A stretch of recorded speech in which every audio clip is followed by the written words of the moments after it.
నమస్తే వీధిని స్వాగతం లక్ష్యం సమాజహితం లాక్డౌన్ స్టార్ట్ అయిన కాడికి కూడా చాలా మందిని ఆదుకుంటూ అపనస్తాలు ఇస్తూ మరి హైదరాబాద్ డివిజన్ కార్పొరేటర్ శేర్లింగంపల్లి నియోజకవర్గంలో ఉన్నటువంటి ఆర్వీఎస్ఎస్ రామరాజు మరి ఉన్నారు ప్రస్తుతం మనతోటి. వారిని అడిగి మరి ఈ 60 రోజుల్లో ఇంకా కూడా మరి ఈరోజు ప్రింట్ అండ్ ఎలక్ట్రానిక్ మీడియా మరి జిహెచ్ఎంసీ వాళ్ళకు మరి నిత్యావసర సరుకులు పంపుతూ మనకి ఈరోజు వాళ్ళ ఆఫీస్ దగ్గర ఉన్నారు. వారిని అడిగి మరి కొన్ని విషయాలు తెలుసుకుందాం. చెప్పండి సార్, మొత్తం మీద చూస్తే లాక్డౌన్ వల్ల 60 రోజులుగా అపనస్తాల కోసం పేద ప్రజలు కార్మికులు అందరూ ఎదురు చూస్తున్నారు. ఈ విషయంలో మీరు చాలా ముందుగా లక్షలు ఖర్చు పెట్టి సేవ చేస్తున్నారని తెలుస్తుంది. నిజమేనా? మరి ఇంకా ఎన్ని రోజులు చేసే అవకాశం? అవునండి, మార్చి 28వ తారీఖు నుంచి ఈ నిత్యావసర సరుకులు పంపిణీ అనేది ప్రారంభించడం జరిగింది. ఆ రోజునే మేము ఒక టోల్ ఫ్రీ నెంబర్ ఇచ్చి డివిజన్ ప్రజలందరికీ గ్రూపుల్లోని మీడియా మామూలుగా సోషల్ మీడియాలోని అన్నింటిలోని మేము టోల్ ఫ్రీ నెంబర్ ఇచ్చి వాళ్ళందరికీ తెలియజేయడం జరిగింది. అలాగే ఆ టోల్ ఫ్రీ నెంబర్కి ఫోన్ చేసిన వాళ్ళందరినీ అందరికీ కూడా మేము డోర్ డెలివరీ వాళ్ళ ఇంటికే మేము ఎంక్వైరీ చేసి డోర్ డెలివరీ ఇవ్వడం జరిగింది. అది సుమారుగా ఈ రోజుకి 60 రోజులు పూర్తయింది. ఈ 60 రోజుల్లో మేము మ్యాక్సిమం 3800 కిట్లు డివిజన్ వారీగా మేము పంచడం జరిగింది. అది కూడా సోషల్ డిస్టెన్స్ పాటిస్తూ వాళ్ళ ఇంటికే మేము డోర్ డెలివరీ చేసి కార్యం పెట్టాం. కాబట్టి మా దగ్గర ఉన్న వాళ్ళందరూ కూడా బళ్ళ మీద తీసుకెళ్ళి ఫోన్ చేసిన వారందరికీ వాళ్ళ పరిస్థితిని చూసి అందరికీ డోర్ డెలివరీ చేయడం జరిగింది. ఈరోజు కూడా అవతరణ దినోత్సవం ఈరోజు కార్యక్రమం చేశాం. కాబట్టి ఈ సందర్భంగా కూడా మేము ముఖ్యంగా మా డివిజన్లో ఉన్న ప్రింట్ అండ్ ఎలక్ట్రానిక్ మీడియా వారందరికీ, అలాగే మా డివిజన్ సంబంధించిన మున్సిపల్ సిబ్బంది, శానిటేషన్ సిబ్బంది, ఎలక్ట్రికల్స్ మొత్తం డిపార్ట్మెంట్స్ అందరికీ, అలాగే మొత్తం డివిజన్లో ఉన్న నాయ బ్రాహ్మణులకు, అలాగే డివిజన్లోని మోటార్ మెకానికల్ అందరికీ కూడా ఈ రోజున నిత్యావసర సరుకులు, కూరగాయలు, అలాగే ఫ్రూట్సు, శానిటైజర్సు, మాస్కులు తదితర అన్నీ కూడా ఈవేళ పంపిణీ చేస్తున్నాం. అది ఇప్పుడు 10:30 నుంచి స్టార్ట్ చేసి సుమారుగా మేము 500 మంది ఇద్దామని అనుకుంటున్నాం. ఎంతమంది వస్తే అంతమందికి కూడా ఈవేళ పంపిణీ చేస్తాం. మీ యొక్క డివిజన్ హైదరాబాద్ అంటే అన్ని రాష్ట్రాల వాళ్ళు, ఇది ఒక మినీ ఇండియా కూడా పోల్చుకోవచ్చు. మరి వలస కార్మికులకి ఎలాంటి సేవ చేశారు?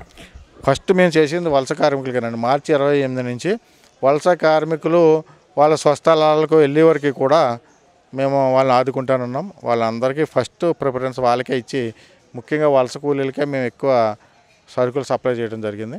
ఇప్పుడు వలస కూలీలు అంతా చాలా వరకు వెళ్ళిపోయారు. కాబట్టి ఇంకా 10% ఇక్కడ ఉన్నారు. వారికి ఇక్కడ ఉన్న వారందరికీ పనులు లేక ఇబ్బందులు పడుతున్న వారందరికీ కూడా ఈరోజు వరకు కూడా మేము ఇస్తూనే ఉన్నాం. కరోనా మరి దానివల్ల చాలా జాగ్రత్తలు తీసుకోవాలి. మరి మీ యొక్క డివిజన్లో స్లమ్స్ ఎన్ని ఉన్నాయి? ఆ స్లమ్స్లో మరి హైపోక్లోరైడ్ ద్రవణాన్ని ఎలా స్ప్రే చేయించారు? ఆల్రెడీ మార్చి 20 ఉగాది ముందు నుంచే మేము శానిటైజేషన్ చేస్తూ ఉన్నాం. ఆ రోజు మేము లాక్డౌన్ పెట్టక ముందు నుంచే మేము శానిటైజేషన్ ప్రోగ్రామ్ మొదలుపెట్టాం. హైదరాబాద్ సిటీలోనే ఫస్ట్ టైం మేమే స్టార్ట్ చేసాం ఇక్కడ శానిటైజేషన్. ఆల్రెడీ ఇప్పటికి 3 విడతలు శానిటైజేషన్ కార్యక్రమం డివిజన్ అంతా పూర్తి చేసాం. ఇక ఇప్పుడు ఏంటంటే కొంత మా డివిజన్లో ప్రస్తుతానికి ఏమీ కేసులు లేవు కాబట్టి కొద్దిగా తక్కువగా చేస్తూ ఉన్నాం. శానిటైజేషన్ ప్రోగ్రామ్ అనేది జరుగుతూనే ఉంది. నిత్యం రద్దీగా ఉండే ప్లేసు కూకట్పల్లికి హౌసింగ్ బోర్డు దగ్గర ఉంటుంది. వలస కార్మికులు వస్తూ పోతుంటారు. విదేశాల వాళ్ళు కూడా వచ్చినట్టు కూడా తెలుస్తుంది. మరి వాళ్ళ విషయంలో అవేర్నెస్ ఎలా తెస్తున్నారు? బయటకు రావద్దని ఇట్లా చేయగలపండి. మీ యొక్క కార్యక్రమం ఎలా ఉంది? మా డివిజన్లో ఎవరైనా బయట నుంచి వచ్చిన వారు కానీ ఎవరైనా ఉంటే మేము కూడా ఇన్ఫర్మేషన్ తీసుకుని మేము కూడా గ్యాదర్ చేసి మన మున్సిపాలిటీ హెల్త్ డిపార్ట్మెంట్ వారికి అర్థం చేయడం జరిగింది. ఆ రకంగా నేను కూడా చాలా కేసులు డిపార్ట్మెంట్ వారికి చెప్పడం వల్ల వారు కూడా వచ్చి వాళ్ళ ఇంట్లోనే పరీక్షలు చేసి వాళ్ళకి టెస్టులు చేసి ఏమీ లేదు, క్వారంటైన్లో ఉండండి 10 రోజులు 14 రోజులు తర్వాత అని చెప్పి కూడా చేయడం జరిగింది. అలాగే చాలా కేసులు జరిగినాయి. కేసులు మరి కేసుల విషయంలో కేసులు ఎంత మనం అప్రమత్తంగా ఉన్నా కూడా ఎక్కడో ఒకటి నమోదు అవుతూనే ఉన్నాయి. మీ డివిజన్లో నమోదైనటువంటి కేసుల యొక్క వివరాలు మరి వారి పట్ల ఉన్నటువంటి ఆప్యాయత ఎలా ఉంది?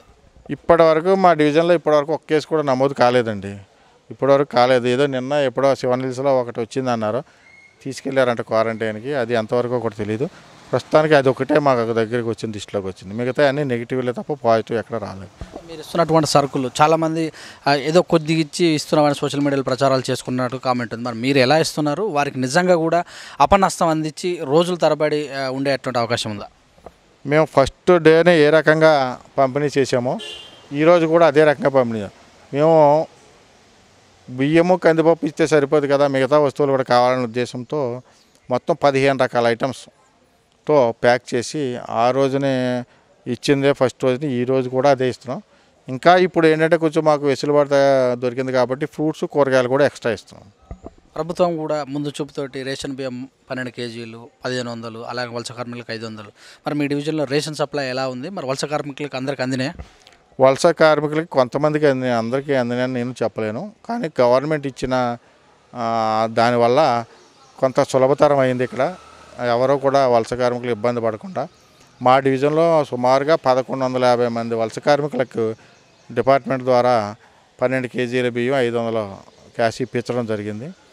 కాకపోతే తెలియని వాళ్ళు చాలామంది, 1150 కాదు, మా డివిజన్లో 5000 మంది ఉన్నా కూడా వాళ్ళందరినీ మనం గ్యాదర్ చేయటంలో కనుక్కోవటంలో డిపార్ట్మెంట్ కానీ మేము కానీ విఫలమయ్యామని చెప్పాలి. అందరినీ మేము కనుక్కోలేకపోయాం. కనుక్కున్న వరకు 1150 మందికి మాత్రం పూర్తిగా న్యాయం చేసాం. మిగతా వాళ్ళు ఎక్కడన్నా మిగిలిపోతే కొంతమందికి మేము ఇచ్చాము. అలాగే కొంతమంది ఇంకా స్వచ్ఛంద సంస్థలు కూడా ఈ వలస కార్మికులకు కొంతమంది ఇచ్చినాయి. కాబట్టి ఎవరూ కూడా ఇక్కడ ఆకలితో అలమటించలేదు, అందరూ హ్యాపీగా ఫీల్ అయ్యారు. మొత్తం చూస్తే మరి ఎంతవరకు ఖర్చు పెట్టి ఉంటారు? ఇదంతా కూడా మీ ఓన్ ఖర్చు అంటున్నారు కదా, ఏమైనా ట్రస్టా లేకపోతే ఎలా? నాకు ఎవరు స్పాన్సర్స్ కానీ ట్రస్ట్లు కానీ ఏమీ లేవండి. ఇది ఒరిజినల్గా నా సొంత డబ్బులతోటే ఆ రోజు నుంచి ఈ రోజు వరకు కూడా నా కార్యక్రమం చేస్తూ ఉన్నాను. నేను ఎవరిని సందాలు కూడా అడిగే బాబత కాదు. నేను ఎప్పుడు నాకు అడగటం కూడా అలవాట్లేదు.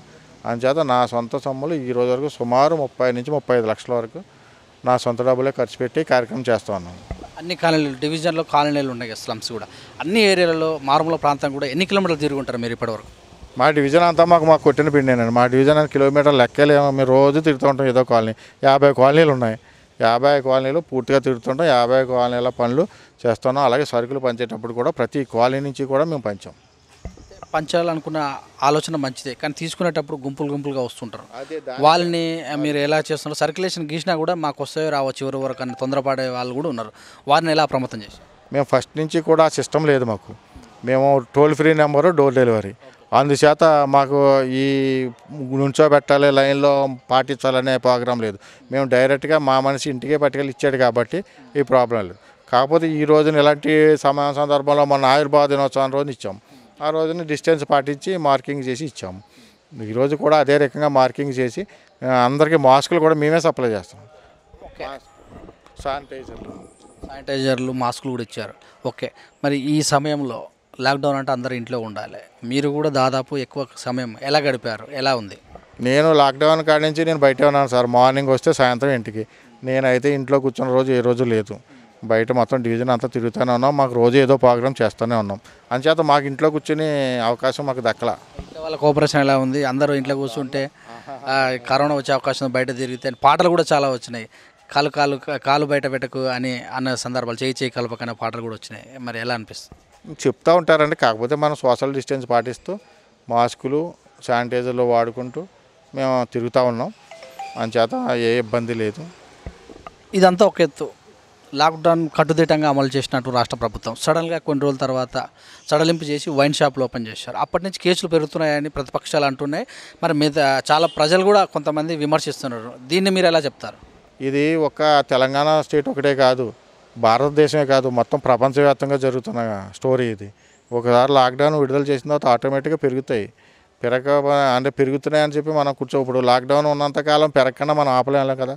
అప్పుడు ఆపలేము, ఇప్పుడు కూడా ఆపలేము. అందుచేత ప్రజలందరూ డిస్టెన్స్ పాటించి వాళ్ళు మెయింటైన్ చేయాలి తప్ప ఇది ఒక్క తెలంగాణ ఇష్యూయే కాదు, మొత్తం ప్రపంచవ్యాప్తంగా ఉన్న ఇష్యూ ఇది.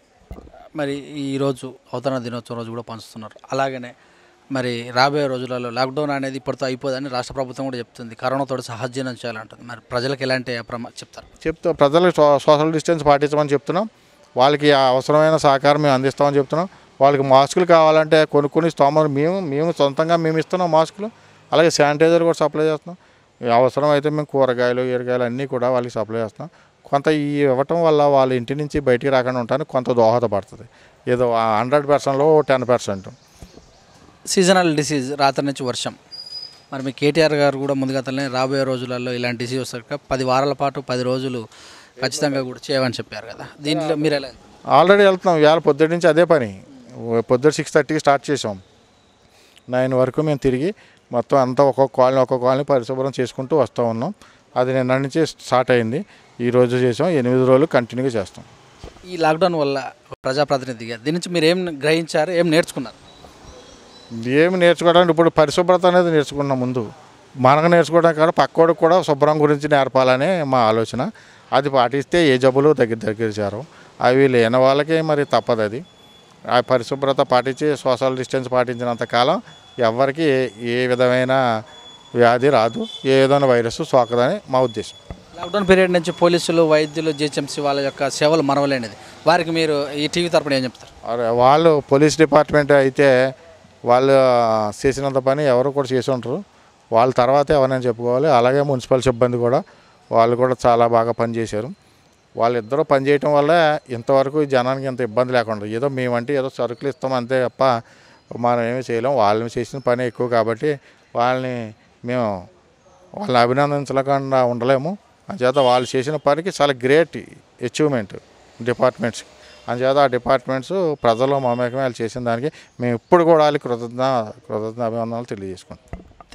మీరు డబ్బులు పెట్టి సరుకులు కొని తీసుకొచ్చి డివైడేషన్ విషయంలో మీకు ఎలా సాపరేషన్, మీ డివిజన్లో ఉన్న నాయకులు అయితేనేమి, మీ వార్డు మెంబర్స్ ఎలా సహకారాలు అందిస్తారు? అంతా మా వాళ్ళే చూసుకుంటున్నారు. మా వార్డు మెంబర్లు, మా కార్యకర్తలే మొత్తం మా డివిజన్లో ఉన్న అందరూ పిలిచిన వెంటనే వచ్చి రోజు 10-15 మంది ఇక్కడ ఉండి ఇవన్నీ చేసుకుంటా, అన్నీ డివైడ్ చేసుకుంటా, సరుకులు తేవటం కాడి నుంచి, ప్యాకింగ్ చేయడం కాడి నుంచి, పంచడం అంతా వాళ్ళే. డోర్ డెలివరీ ఇవ్వడం కూడా వాళ్ళే. అది నేనంటే ఊరికి ఇక్కడే కూర్చుంటా, నేను చెప్తూ ఉంటాం, వాళ్ళు పని చేసుకుంటూ వస్తారు. వాళ్ళ సహకారం లేకుండా మనం ఏం చేయలేం. వాళ్ళే పూర్తిగా మనకి సహకరించారు కాబట్టి ఇప్పటివరకు కూడా చేయగలిగాం. మరి మీ డివిజన్, మీ యొక్క నియోజకవర్గం ఎమ్మెల్యే గారు, మీ ఎంపీ గారు, ఎమ్మెల్సీలు గారు, వీళ్ళ యొక్క సహకారం ఎలా ఉంది? వాళ్ళ సహకారం అంటే వాళ్ళు చేసి పని వాళ్ళు చేస్తున్నారండి. మా ఫస్టే మా ఎమ్మెల్యే గారు చెప్పారు, ఈ డివిజన్లో ఈ లాక్డౌన్ పెట్టిన కాడి నుంచి ఏమైనా సరుకుల విషయంలో ఇవన్నీ పార్టీ కమిటీలు చూసుకుంటాయి అని చెప్పారు. అందుచేత పార్టీ కమిటీలు పెద్దగా నాకు అనిపించలేదు కాబట్టి సొంతంగా నేనే ఫీల్డ్లో దిగి నేను కార్పొరేటర్గా నా బాధ్యత నేను చేస్తూ ఉన్నాను. అందుచేత నాకు ఎవరి సహకారం నేను తీసుకోవాలా, నా ఒక్కడనే ఇండివిజువల్గా నా పని నేను చేసుకుంటూ పోతున్నాను. కుల సంఘాలు, కొన్ని కులాలు అయితే బయటకు వెళ్ళిపోతే నాయ బ్రాహ్మణ సంఘాలు అయితేనేమి, ఇంకా కొంతమంది ఉన్నారు వాళ్ళు చేస్తేనే కానీ పనిచేయని విషయం, వాళ్ళ విషయంలో మీరు ఎలాంటి శ్రద్ధ పెట్టారు? ఆల్రెడీ అదే మేము అలా కూడా ఇస్తున్నాం కదా. ఇప్పుడు నాయి బ్రాహ్మణులకి అందరికీ ఇస్తున్నాం డివిజన్లో. అంటే వాళ్ళకి పనులు లేవు. మోటార్ మెకానికల్కి ఇస్తున్నాం, వాళ్ళకి పనులు లేవు. బ్రాహ్మణులు అందరికీ ఇచ్చాం మొత్తం డివిజన్లో ఒకరోజు. అంటే వాళ్ళకి పూజలు ఈజులు అన్నీ లేవు కాబట్టి. అలాగే ఇప్పుడు ప్రింట్ అండ్ ఎలక్ట్రానిక్ మీడియా ఇచ్చాం, వాళ్ళు కూడా మొన్నటిదాకా బయటికి రాలా. అలాగే మున్సిపల్ సిబ్బంది వీళ్ళందరూ ఈ పనిలో ఉన్నారు తప్ప ఇంటి దగ్గర ఏమీ లేదు. అంటే వాళ్ళకి కూడా ఇవ్వాలి కాబట్టి వాళ్ళకి కూడా ఇచ్చాం. అందుచేత మేము అన్ని కేటగిరీలు చేసుకునే, అంటే ఒకే రోజున అందరికీ పెడితే జనం ఎక్కువ ఉంటుంది కాబట్టి ఓ ఏరియా, అంటే మేము ఏమి వాళ్ళని కులాల కింద విడగొట్టడం, డ్యూటీల కింద విడగొట్టడం కాదు. అంటే మాకు పంచుకోవడానికి అనుకూలంగా ఉండటం కోసం మేము ఈ రకమైన చేస్తా ఒక్కొక్క వారికి, ఒక్కొక్క సామాజిక వర్గానికి ఒక్కొక్క రకంగా ఇస్తాం. అయితే ఇదంతా ఇంతమందుకు మనుషులు పెళ్ళిళ్ళు, పేరెంటలు జరగడం వల్ల మూగజీవాలకు అక్కడో ఇక్కడో ఏదో దొరికేది. ఇకపోతే మూగజీవాల విషయంలో అదే పావురాలు అయితేనేమి, కోతులు అయితేనేమి, కాకులు అయితేనేమి, కుక్కలు అయితేనేమి, వీటి విషయంలో మీరు ఎలాగా? వాటి విషయం అంటే మా కార్యకర్తలు కొంతమంది ఉన్నారు, కుక్కలకి వాటికి ఫుడ్ రోజు తిరిగి పెడతా ఉన్నారు. అయితే మనకి ఈ పనే సరిపోవట్లేదు, కుక్కలకి పావురాలకి పెట్టి అంత టైం కూడా మాకు లేదు. అంటే నేను వరకు అయితే ఈ నిత్యావసర సరుకులు తీసుకోవటం, తేవటం, పంచడం ఈ ఇందులో ఉంటున్నాను. కొంతమంది మా కార్యకర్తలు మాత్రం ఆ విషయంలో కుక్కలకి వాటికి ఫుడ్ పెట్టడం అవి కూడా చేస్తూ ఉన్నారు.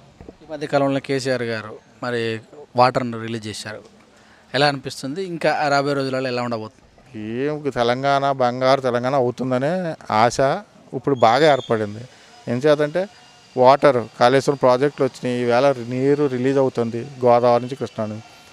ఇవాళ దేశంలోనే అత్యధికంగా పంట పండించిన రాష్ట్రంగా రికార్డుకు వచ్చింది. ఇక ఎంతకన్నా కావాల్సినవి ఉంది, డెవలప్ అవుతుంది వ్యవసాయంగా అనడానికి అదే ఆధారం.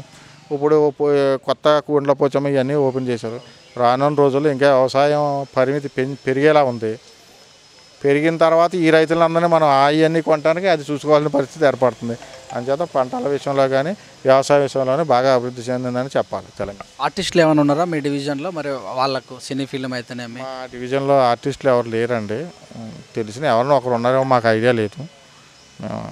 రంజాన్ మాసం కూడా జరిపోయింది, మైనార్టీ సోదరులకు మీరు చేస్తున్నట్టు. మైనార్టీ సోదరులకు మనం రంజాన్ విషయంలో ఏం చేయలేదండి. మనం అసలు రంజాన్కి మేము వెళ్ళలేదట్టు. మేము మామూలుగా అందరితో పాటు కిట్లు పంచడం, ఎవరైనా వస్తే పంచాం. ప్రత్యేకంగా మైనార్టీ అనే ఒక వర్గాన్ని కేటాయించి అందరికీ ఇవ్వడం అనేది జరగని పని. అందుచేత అందులో బాగా భేదవాళ్ళు ఎవరైనా ఉంటే కొంతమందికి మేము వచ్చిన వాళ్ళకి ఇచ్చాము. Hyderabad division RVSS corporator Ramaraju గారు చెప్పినటువంటి విషయాలు. లాక్డౌన్ స్టార్ట్ అయిన నుంచి ఇప్పటి వరకు కూడా నిత్యం ప్రజలలో ఉన్నాను, ప్రజల శ్రేయస్ కోసం ప్రజలకు సేవ చేసే కార్యక్రమంలో ఉన్నాను. కొన్ని రకాల వర్క్స్, బియ్యము, పప్పు, ఉప్పు, మరి అన్ని రకాలుగా సరుకులను మరి ఆ రోజు నుంచి ఈ రోజు వరకు కూడా సేమ్ క్వాలిటీతో మెయింటైన్ చేస్తున్నాను. మరి కేటీఆర్ ఇచ్చిన పిలుపు మేరకు డివిజనల్ డిసీజ్ వచ్చేటటువంటి అవకాశం కూడా లేకుండా కేసీఆర్ పిలుపు మేరకు డివిజన్ కూడా శుభ్రతపరిచే కార్యక్రమం చేశానని తెలియజేశారు. చూస్తున్నాను with news cameraman రఘుతో me Suresh Dandu.